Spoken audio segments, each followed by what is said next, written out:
Welcome to Lunch with Legacy Leaders, a weekly talk show with local and national thought leaders discussing issues impacting the Black community. Now introducing our host, Ms. Anne Marie Sorrell. Good afternoon and welcome to another episode of Lunch with Legacy Leaders. I'm your host, Anne Marie Sorrell, President and CEO of the Mosaic Group, Florida's premier marketing, advertising, and public relations agency. Before we get started with our broadcast today, I'd like to thank our sponsors for making this broadcast possible. Thank you to the Mesman and Dover Accident Attorneys, AARP, the Florida Lottery, FAMU Mary, and All of Us Research Program at the University of Miami. Now, today I am joined by my longtime friend and special guest, Mr. Douglas Lawson, who is councilman and newly selected chair for the City of Riviera Beach City Council. Welcome, Councilman, or better yet, Sir Chair Lawson. How are you? Anne-Marie, it is a blessing and an honor and a privilege to be sitting here just having this conversation, because I look back at our longtime friendship, relationship, and just see how much we've grown, how much we're progressing. And congratulations to you as well on continuing to serve your community in your department, in your division, Palm Beach County Soil and Water Conservation as the chair as well. Congratulations to you and to the Mosaic Group. You've been a staple in this community. So thank you for bringing me on and just seeing it fit to kind of have this conversation as a legacy leader. Absolutely. Well, thank you so much for being with us. For those who may not know you, which I don't know who those people are, but just in case there's some folks out there who don't know you, I'm going to give a little snippet of your bio, but we're going to get right into our conversation right after that. So for those who may not know who Councilman Douglas Lawson is, he was elected to the District 5 seat of the City of Riviera Beach City Council in April 2019 and was recently elected by his fellow board members as chair pro tem. Prior to his election, Doug has been aggressively focused on enriching the lives of Palm Beach County residents for the past 20 years. As the owner of Lawson Solutions, Doug has specialized in providing hundreds of families access to home ownership, business development resources, financial and tax literacy programs, as well as mental health and substance abuse counseling services. Additionally, through his personal business, Doug provides employment and leadership opportunities to many individuals, helping to strengthen the local community in Riviera Beach. Another business of his, Infinity Taxes and Beyond, has allowed him to provide the gateway to helping families live better lives and achieve the American dream. An avid volunteer and philanthropist, Doug's financial success has helped fund many projects in Palm Beach County. With the creation of Bridge to Infinity, a program designed for young males to teach them how to be an entrepreneur and the importance of fiscal responsibility. In addition to his wide range involvement with local nonprofits, he not only donates money to help youth and families thrive in Palm Beach County, but he also goes out and serves families at the events he sponsors. Service is a staple in his life, and he can always be seen helping and supporting others while out in the community. And I have definitely witnessed that over the years. So thank you for all your service and all that you do, Councilman. Thank you. So, and I know that I need to the bio that was now that I'm the chair. I want to make sure that it's correctly reflected because it's an exciting time for Riviera Beach. So I'm excited. Well, I want to get right into that. But before we do, the bio, great bio, but I always like my guests, because we're talking about legacy leaders here. I always like my guests to really share a little bit about their background and how, they went through this journey. So, Councilman Lawson, share your background and how your journey to becoming councilman for the City of Riviera Beach.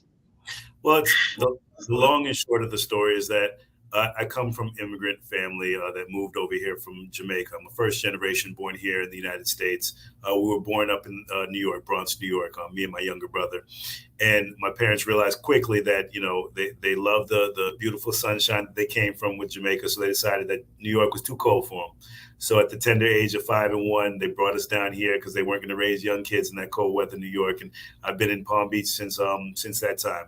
So we don't have the the generations of families, the grandparents, the great grandparents from this community, but we are deep rooted in this community because once we came in here, my family hit the ground running and we just started to be a staple growing up in Palm Beach County and being a product of Palm Beach County education. I graduated from Suncoast International Baccalaureate program in Riviera Beach, went off to the University of Central Florida, and then came back after my undergrad and master's and decided to kind of plant my roots here in our community by opening my businesses and my brand and being an entrepreneur from the time that I graduated until many moons later. And currently focused on real estate, taxes, and business development. But over the years, getting a itch for governance and politics and serving our community, because I've always seen my family, my friends, my associates growing up serving their community. And then when I went to college, being a part of my student government, being the president of the National Pan-Atlantic Council, my prestigious organization of Phi Beta Sigma Fraternity Incorporated, and then also being able to see the first Black president being sworn in to the highest level of the free leader of this country, and seeing all that motivated and kind of drive me to want to serve in a bigger capacity. So in the private sector, I was offering jobs and opportunity to families, but I wanted to see how we could actually be a part of the conversation and sit at the table with the decision making that was being made. So I decided to run for office as an elected official for the City of Riviera Beach, which I grew up in. And to this day, I'm doing what I call an amazing job because I'm going to speak it. I feel like I'm actually helping transform this community from what I grew up seeing to just continuing to progress and build on the great 100-year legacy of Riviera Beach. And now I'm currently in my second term and serving as the board chair for the city. Well, that is awesome. And thank you for sharing that journey. Very inspiring for many. And, you going beyond just contributing to the community through entrepreneurship and business ownership, but also becoming a public servant, which is no easy feat. And anyone who's ever run for public office or served in public office know that it's not an easy thing to do. There's a lot of challenges that come with it, but also a lot of rewards when you're doing the right thing and serving your community. And I've definitely witnessed you on the dais, and you do an amazing job, sir, on the dais. So let's talk about Riviera Beach. I have been a previous resident of Riviera Beach. I like to say that after moving out of my mother's house when I first started my business as a young entrepreneur in my old room, my first place that I purchased was in Riviera Beach, and that business is where it really started to mold and shape. And so I've had a lot of time and experience working with the city and seeing the city grow and develop over the last 20 years. And so what I wanted to talk with you about today is, what exactly is happening in Riviera Beach? I know there's some exciting things, but oftentimes the narrative that's told by others outside or media is not always a positive narrative. So I want to get from you, Sir Chair, yes, the real deal of what's happening in Riviera Beach. Number one, so thank you for being given this opportunity to tell our story, because Riviera Beach needs to tell their story. Amazing leaders have come from this community. Amazing people are from this community and also giving back and pouring into the community. But the story and the narrative is told by other people. That's why I'm going to go ahead and put a selfish plug in for the Mosaic Group. We need to bring you guys on to tell that story. Riviera Beach needs to showcase the amazing stuff that's happening, because right now there's so much growth and development happening in our community. We're a beachfront, we're a portfront, we're a railroad community that has some of the highest median income with our barrier island, but then also some of the lowest median income across Palm Beach County. So we're a very diverse community, which is what makes up the great essence of our city. We're 63% Black, 87% minority community, and yet we have some of the wealthiest resources, where we have over 35 Fortune 400 and 500 companies that call Riviera Beach home because of our vicinity to the ports and the railroads. Since I've been a kid, there's been a lack of progress when it comes to infrastructure and addressing infrastructure, whether it's the water treatment, whether it's the city hall, police, fire facilities. So what we've done is we've made a conscious effort to not do necessarily the fun, fast, and exciting things like the social engagement, but focus on the foundation of our community.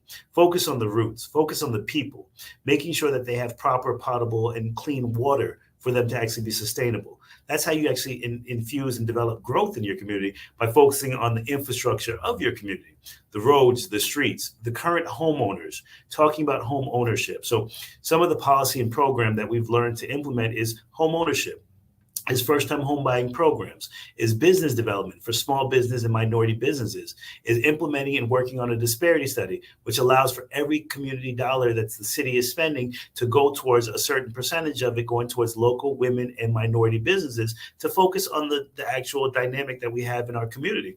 And we're actually going to be having multiple ribbon cuttings. We just actually opened our library in the last few months, about a year ago. We're going to be having in the first week of April the ribbon cutting of our brand new state-of-the-art fire station. And we actually have RFPs currently out and that have been responded to for our City Hall, our Avenue E revitalization. We're going to be talking about in the next coming meeting, syncing our barrier lines to create a downtown corridor on Broadway and Avenue E. And then also we're going to be addressing the housing crisis that we have with Berkeley Landing ribbon cutting coming this year, where we're going to be providing, and we've actually implemented since I've been in office, over 400 new doors to our community across the board of market rate, affordable, and workforce housing. So those are some of the amazing things that are happening. And then in the pipeline, our capital improvement plan is going to allow for us to really address the infrastructure that has been crumbling in our community, so that we can provide the resources necessary to the residents that they have. Wow, that's amazing. So you just put a lot together, Councilman. So I want to break some of these down a little bit for our audience who may not have caught all of it. So let's start with infrastructure. Now, the beauty of the current administration at the federal level is that there was the Build Back Better bill, that, infrastructure bill, that is providing quite a bit of money across the country for infrastructure. And that money is trickling down to states and then hopefully to cities like yourself. Is the City of Riviera Beach able to tap into those infrastructure dollars to assist with the infrastructure that you've talked about, new water systems and things like that? So the federal infrastructure bill that's actually being passed and worked on is exactly going to relate to communities of our class, of our economics, when it comes to communities of our income base, of our size. One of the issues that we have with federal building, and I'm so appreciative that they've changed and actually allocated earmarking again, or allowed for earmarking, because previously dollars had to trickle down from your federal to your state to your county, then to your local levels when you're not an entitled city. Entitled city meaning more than 50,000 residents. 40,000 residents. We're just below that. So being that we're at a point where we don't hit the entitled city, we have to go through the channels of the relationships with the county, then the relationships with the state, and then making sure federal dollars are trickling down. And we weren't seeing a lot of those dollars. So number one, earmarking allows for dollars to come directly to our community. And also the request, because we have a city hall, police station, fire station, and water plant that are over 40, 50 years old. Those should have been updated 20 years ago and addressed. And because the national conversation is talking about infrastructure and addressing those concerns, we're tapping into those dollars through federal grants, through direct funding. And also we've built an amazing credit stance within the city where we have a AA bond rating, which means we can actually go to the bond market and get dollars the cheapest out of anywhere in the country. So any financing that we do, hopefully will keep the ad valorem tax low for our residents, allowing for us not to be gentrified and increasing the tax base and pushing the people out that currently live here. So the dollars is coming from the federal support. We received $1 million from the state last year just to kind of begin the planning and processing, but we're taking on a $120 million endeavor for a water plant. So imagine what that's going to do for the bottom line of residents that live here when we're adding that to our overall expenses. We need as much support as possible, and we're advocating for it on a daily basis because we desperately don't want to end up as a Flint, Michigan, with failing infrastructure that causes for a structural fail with water, with city halls, with facilities, with police, fire, and every other facility we need. We have to prioritize. So water has become our number 1, 2, and 3 priority. And when we went to Tallahassee for Palm Beach County Day just last 2 weeks ago, the conversation was around our infrastructure of water, because we've already approved the process of building it, but we just need to fund it now. And that's good to know. So let me ask you, are you also looking at, and I do believe your fire station might have used this model, are you also looking at additional models to build infrastructure, just in case, maybe there's a shortage of funding that may come through from the federal government, such as like those public-private or P3 public-private partnership models? Are you looking at any of those models as a way to still get done what you need to get done with the rebuilding of the infrastructure? We actually put out an RFP recently that had the P3 model for our City Hall and for our 2600 Blue Heron, which is going to be a housing product with retail brand, retail wrap. A lot of municipalities are doing a mixed use type product where they have housing upstairs and then retail down below, which kind of allows for that cost to offset the dollars that's going into building it. The fire station was originally presented as a P3 model where we were going to go through funding and financing through the actual developer. But we realized, because we kept up such a great bond rating, that we didn't need the financing option. But also, we've extended ourselves to a point where we can't take out too many dollars, because then we're going to overextend the resources that we have. So that P3 model is going to be vital with funding, financing, and developing. So finding a mixed use to where our City Hall hopefully is going to have that product where we can actually have facilities for 3-4 floors, and then use the other density from the other floors to offset the cost for it, so we don't have to raise the dollars going back to our taxpayers. We've also looked at a P3 model with the water plant when it comes to actually outsourcing and having them cover the cost of our water plant and then receiving some type of revenue and basis back. But it's a very tricky conversation that you have to really look into, because they can take control of your water and take it away from the decision making of the people, which can then increase the rates. So every decision that we make has to be vetted out properly. And the P3 model is excellent when you come to the public-private partnerships, but you have to make sure it's always in the best interest of generations for your residents and not just the immediate need. Because we have to look at our kids and our grandkids and the impact it's going to have before we make these decisions. And that's what I've learned just in the short time of being an elected official in governance, that these decisions we make daily affect generations to come. No, and I'm glad that you pointed that out, because I do, it's important that residents, as they're hearing about these different development opportunities that are happening to improve the city, which once your infrastructure is improved and in place, I've seen that happen in other countries. Once you have the basic infrastructure, then you can really begin other initiatives around commerce and around tourism and around all those other components. So it's good that you all are really focusing on infrastructure. Let's talk about home ownership. We know that is a hot button issue right now. Many residents are feeling the push, not just in Riviera Beach, but across the state, across the region, especially in South Florida. Residents are feeling the push where they're feeling like they have not being priced out, but have been priced out of the housing market. So how is Riviera Beach dealing with this particular housing climate that we've found ourselves in? Well, my background and my experience is in housing. I've been a real estate broker for 20 years, mortgage broker. And the reason I got into the tax business was because of the issues with housing and affordable housing, and also teaching educational financial literacy. So those are some of my personal backgrounds. In government-wise, we have to make a conscious effort. Our county commissioner said within the last year that we're about 150,000 doors short in Palm Beach County.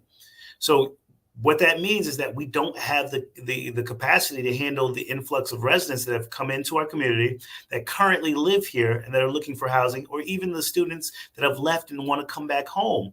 We just can't facilitate it. So if we don't create some type of home ownership program or develop more housing with some of the vacant lots and the land that's available, we won't actually have the capacity to handle the infrastructure change. So one of the things that we're doing is we've partnered with multiple organizations across Palm Beach County.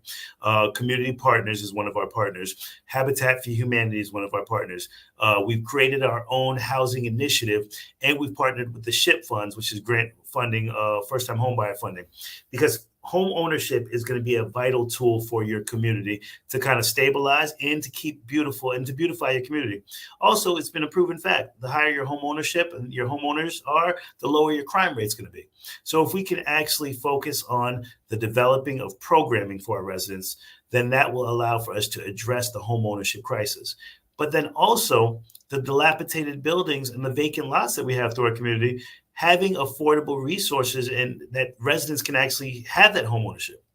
Now, that's just one arena and one side of the coin when you have to look at the other side of the renters and individuals that may not be ready for that home ownership. So that's why we've approved and processed, and we actually will be doing a ribbon cutting by August for the Berkeley Landing, which is an affordable rental community, which has over 200 doors of rental for AMI on the median to low income. And there's going to be some market rate there as well. So it'll be a mixed-use building where we'll have a retail wrap off of Broadway, and then we'll have condos available for owners that are going to be going through that rental period or transitional period to where they want to look for home ownership while we prepare them.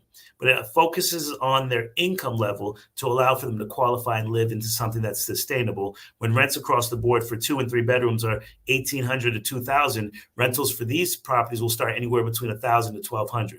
Saving those dollars and that money will make it affordable for the residents to actually live in our community, right in the downtown corridor we're trying to create. And I just want you to clarify, if you can, for me, Councilman Lawson, because, when some people, not me, of course, but when some people hear, affordable housing or workforce housing, they have such a negative connotation that comes to their mind. But I also want to address the fact that, middle class housing is a hard place right now as well, So, and I know you talked about market rate mixed use housing. So if you can just elaborate on that a little bit more, like the definitions and who fits, like what income levels, if you may, fit within those different, categories of affordable workforce, market rate, like what does my income need to look like to fit into either of those categories, if I'm making sense? Absolutely. I actually had the chart pulled up because I knew that was going to be one of the things we talked about when it came to just AMI, when it came to the affordable market rate. And how do you calculate your market rate? So it looks at your income and your price per resident or individual lives in the household. They multiply that times 12 years. They take what that's average market rate and they look at what the average is on a median level. My biggest question that residents ask me on a regular basis is what's really affordable? What is affordable for me and my household? Because I can't afford what they're saying is affordable. What is market rate? What is low income, median income, workforce housing? Because workforce housing a couple of years ago, workforce housing was an average income of anywhere between $35,000 and $55,000. That's no longer workforce. Workforce housing now is $65,000 to $120,000. That's what workforce is. Now, who is making that dollar amount has increased and salaries increased that substantially to where they can afford affordable housing. Our teachers right now, there's a bill in Tallahassee that's asking for teachers to start out at $60,000. But right now, our average teacher is making about $45,000, which currently in this market would classify them as low income housing. So that's a good point. And that's why I wanted you to really point that out, because just in the last 2 years, the market has shifted so much. And although we have, I think this year went into effect the first increase to go into the $15 hour minimum wage, which I think we're at 11, and we're going to have that gradual increase.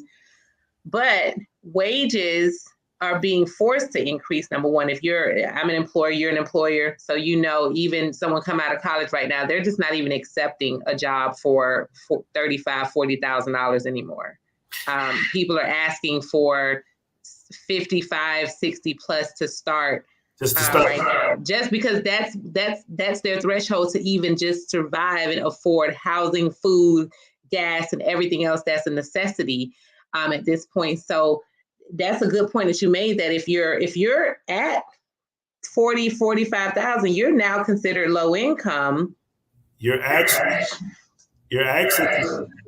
very low income. Very low income.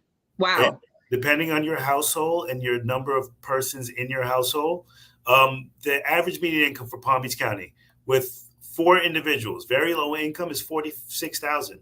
So if you have 3 to 4 children as a single teacher, male or female, making less than 46,000, you're considered very low income, which is 50% of the median income. The average income or median income for families in Palm Beach County in 2022 was $90,000. Who's making that kind of money when we haven't approved policies to demand that that increase has happened for our teachers, for our police officers, for our firefighters?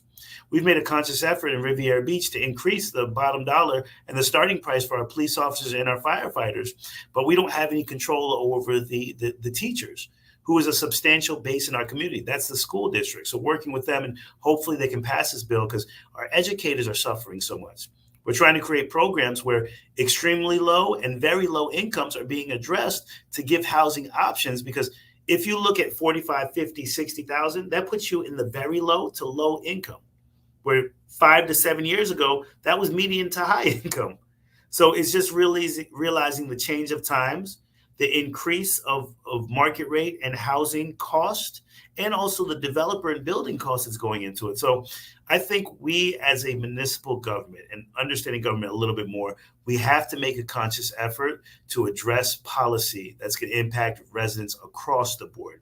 When it comes to the housing crisis, when it comes to the development crisis, finding creative ways to actually build affordable and workforce housing for residents and make it truly affordable for residents that live here, because the income base is not increasing at the same rate that the housing market is. So what can policymakers do? And that's kind of been our focus. Yeah, no, that's good. And thank you so much for just taking a little more time to dive into that, because I really wanted those who are listening, who may be wondering how they can even possibly afford to purchase a home, that with these new guideline changes, you may not have been able to qualify for, grants for housing before. But now with the new guidelines, because of the increases in, inflation and everything, there are many people who now can qualify for grants like SHIP and some of the first-time homebuyer programs and down payment assistance type programs. So I just wanted to make that clear for people. And so thank you for elaborating on that, Councilman Lawson. So I want to talk about, I know you have a lot of initiatives yourself, in addition to the exciting things that are happening with the city. Well, two things. Before we get into exciting things that are happening, what are the business opportunities? Because you talked about a lot of RFPs and contracts and things like that. There are probably subcontract opportunities. So for those businesses that are looking out there that may want to do business with the City of Riviera Beach, what are the business opportunities for them? And then I would love for you to dive into maybe some of your personal initiatives that you're working on, because I know you're always doing some good work in the community. So I want to hear about some of those initiatives as well. Excellent. Well, thank you for that as well. And like I said, I'm putting another plug in. Mosaic Group, you showcase everything we do in our city. So thank you for just kind of continuing to be a great supporter and giving us this platform. The initiatives that we're doing in our city is focusing on local women and minority businesses in our community. Our makeup of our community is substantially women, minority businesses, Black-owned businesses, and that's the population in our community. So we need to be intentional with where the dollars are being spent. One thing that I'm proud to say is this fire station that we're building and that we're going to have a ribbon cutting in 2 weeks. Historically, Riviera Beach has spent less than 5% within local women and minority businesses across the board. It's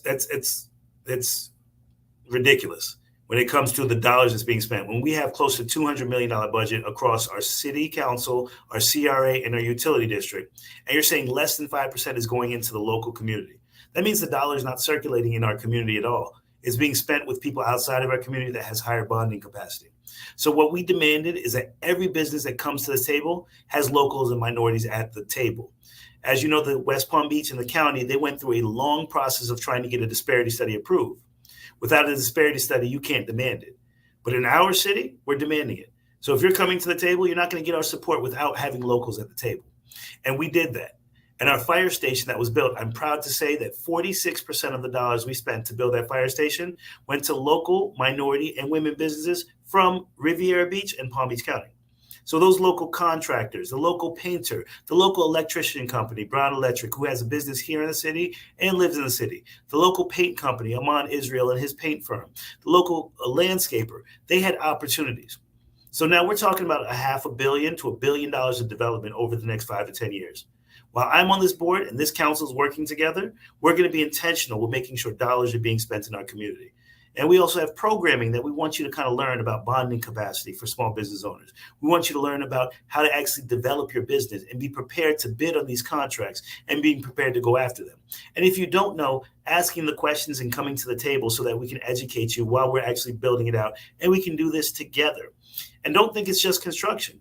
You've got cleaning firms, because after the fire station is done, we're going to need a cleaning company to come in and to do construction cleanup, and to also continue the maintenance. Security companies is vital in our community. So these are some of the opportunities that's happening. So all the development we've talked about, we're making sure that residents from this community and minority businesses are being impacted by the dollar that's actually coming in.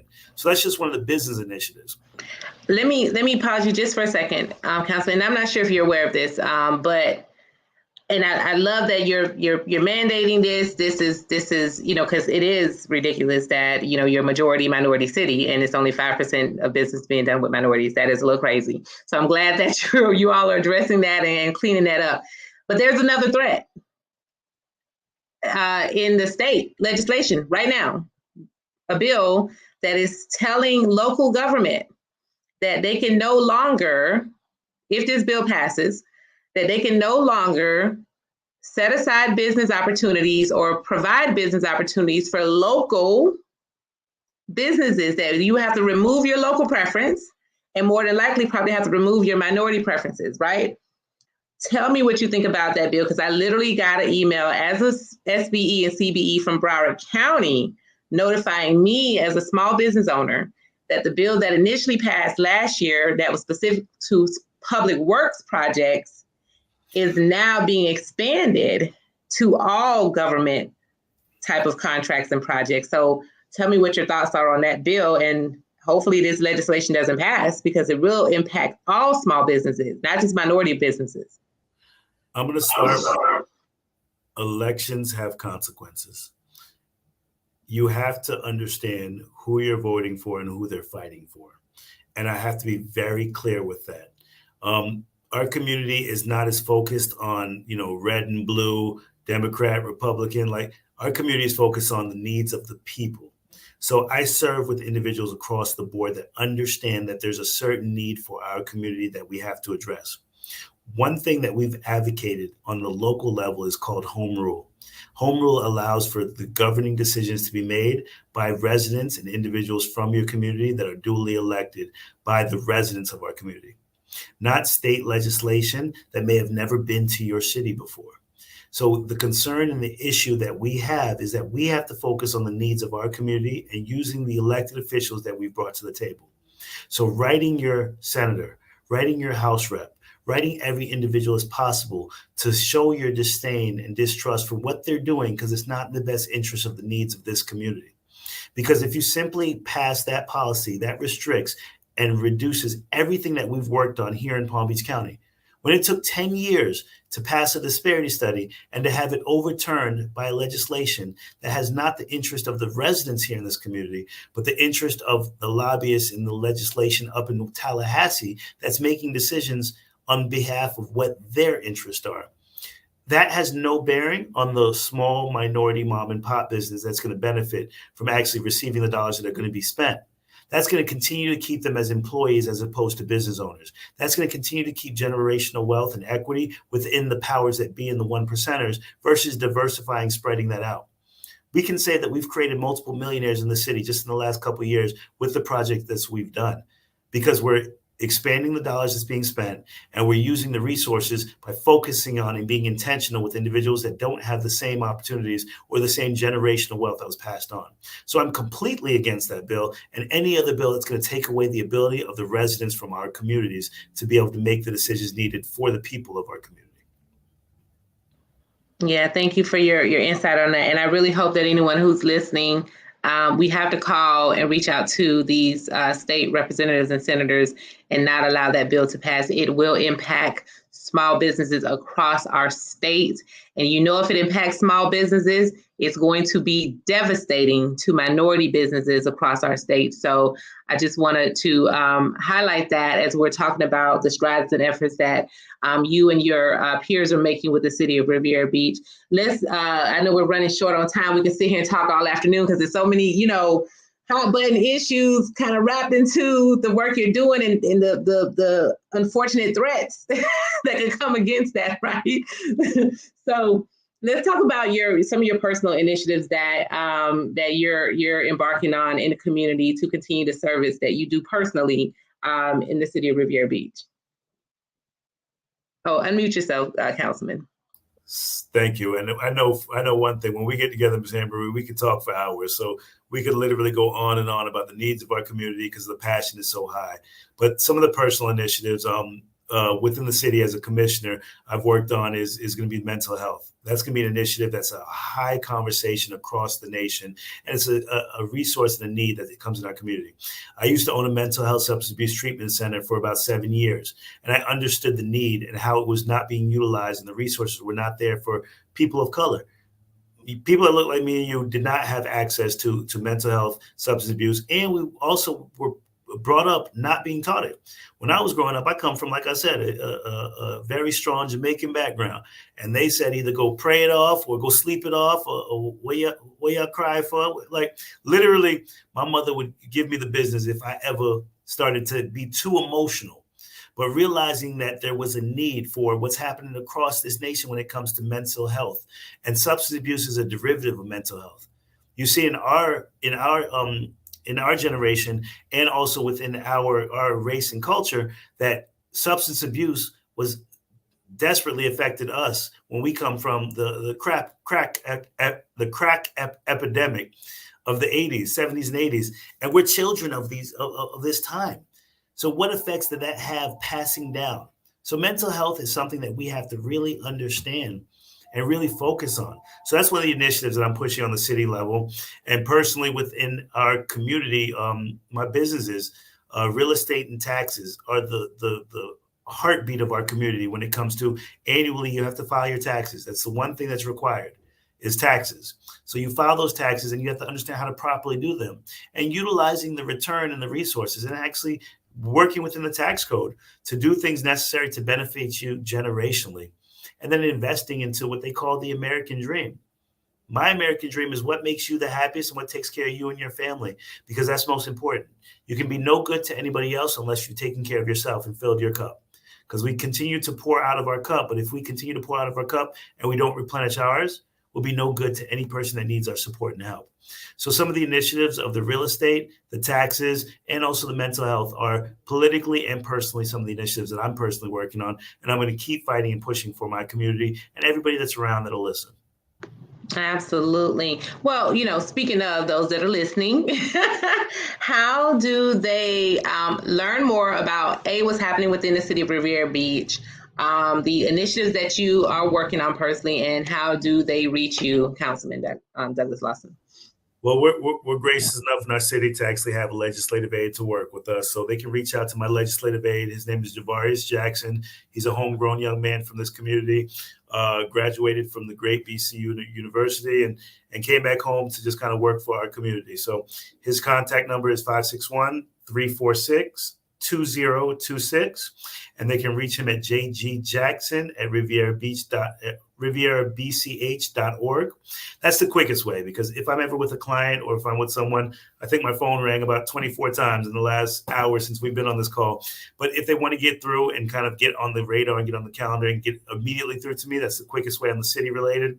My office for personal initiatives and support that they may need is 561-766-1046, or they can reach us at infinitytaxandbeyond.com. So anytime that they want to get a hold of me, that's going to be the quickest arena to get through for the City of Riviera Beach, for me personally, and just to kind of get some help and support to move this city and this community forward. That is awesome. And I like to ask my guests to, what's a golden nugget or a takeaway that you would like to leave the audience with? Stay engaged, stay focused, and stay committed to a greater community. Make sure we're all working together to get the things done. Closed mouths don't get fed. You just said a whole sermon there. Sir, Chair Lawson, I'm so proud of you and all the work that you continue to do in our community in Palm Beach County and in Riviera Beach. Thank you for being with me. Stay with me as I do a few quick announcements. I'd like to once again thank our sponsors, Demesman and Dover Accident Attorneys, AARP, the Florida Lottery, FAMU Mary, and All of Us Research Program at the University of Miami.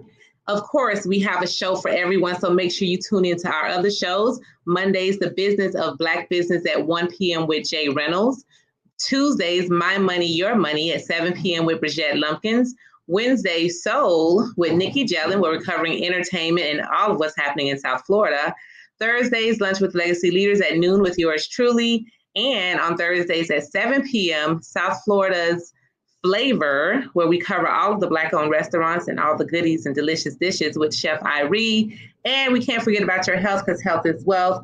Black Health Fridays at 2 p.m. with Dr. Michelle Kerwin. And as always, make sure you like this video, share it with others, as there's a lot of information in here that could benefit someone else. And be sure to subscribe to our newsletter, because you should be receiving what's happening across South Florida every week. And you can do that by visiting miamediagroup.com. That's miamediagrp.com. Make sure you subscribe to all of our channels and continue to follow us. Thank you again for joining us today. Councilman Chair Douglas Lawson, you've heard it all here first. He just gave you the whole tea on what's happening in Riviera Beach and how you can get involved in the upcoming opportunities, multi-billion-dollar opportunities as far as infrastructure and projects underway in Riviera Beach. I'm so happy to see it. One of my favorite cities. I'm happy to see the development that's happening, the growth that's happening. Keep up the good work with you and your colleagues, Councilman Lawson, and thank you again for joining us.